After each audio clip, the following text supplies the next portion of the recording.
All right, so today we're diving into a story about a wedding in a rural Chinese village. But this is no ordinary celebration.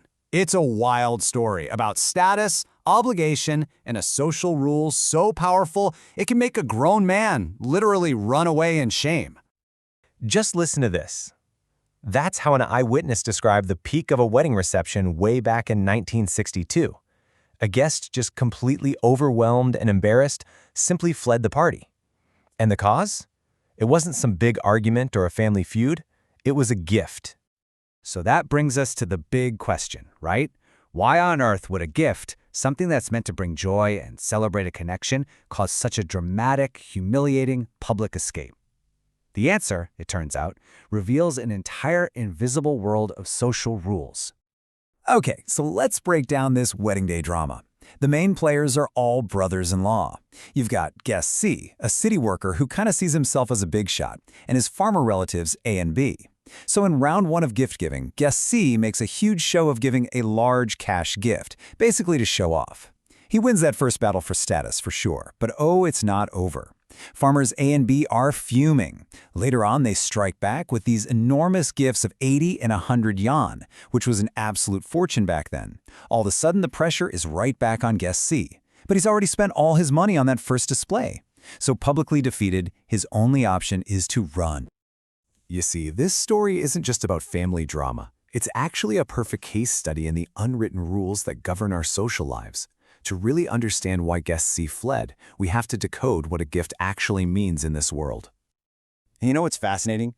It all starts with the word itself. In Mandarin, the word for gift is li wu. Now, this is made up of two parts. Wu means a thing, a physical object. But li, that means ritual or etiquette. So right there in the language, you can see that a gift is never just an object. It's a ritual thing. An object that comes packaged with a whole set of social rules and obligations. And that one word really shows the massive difference between two ways of looking at the world. In what we'd call a commodity economy, like when you buy a cup of coffee, the focus is all on the object. You pay your money, you get your coffee, transaction over. But in a gift economy, the focus is totally on the people. The gift isn't the end of the story, it's just one move in a long-term social game. And the whole point is to build and maintain relationships.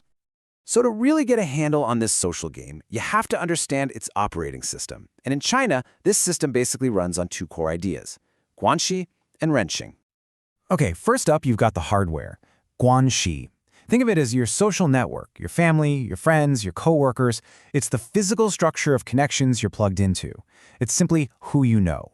And if Guanxi is the hardware, then Renqing, well, that's the software running on it. It's the moral code, the set of rules that governs every single interaction on that network.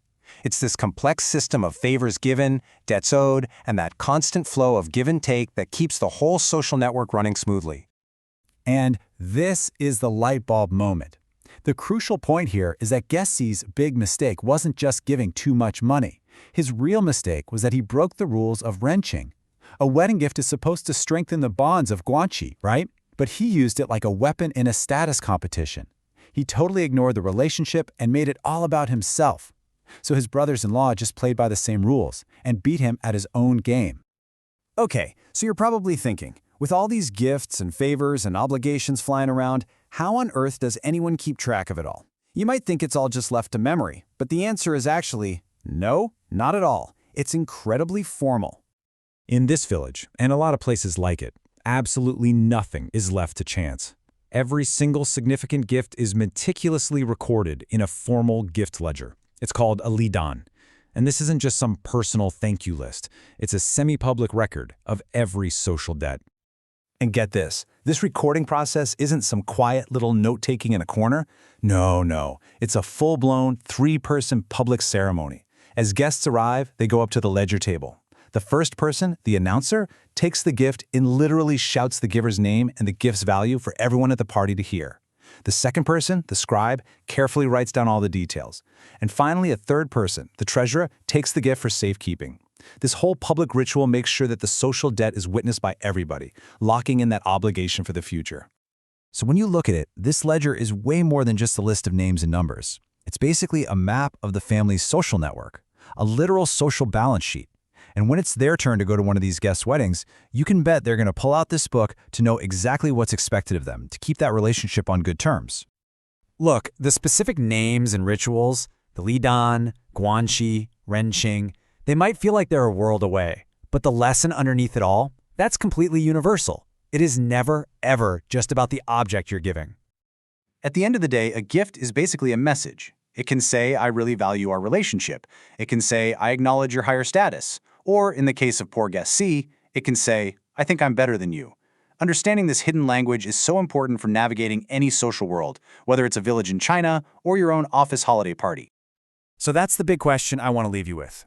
The next time you wrap a present or you slip some cash into an envelope, just take a second to think beyond the thing itself.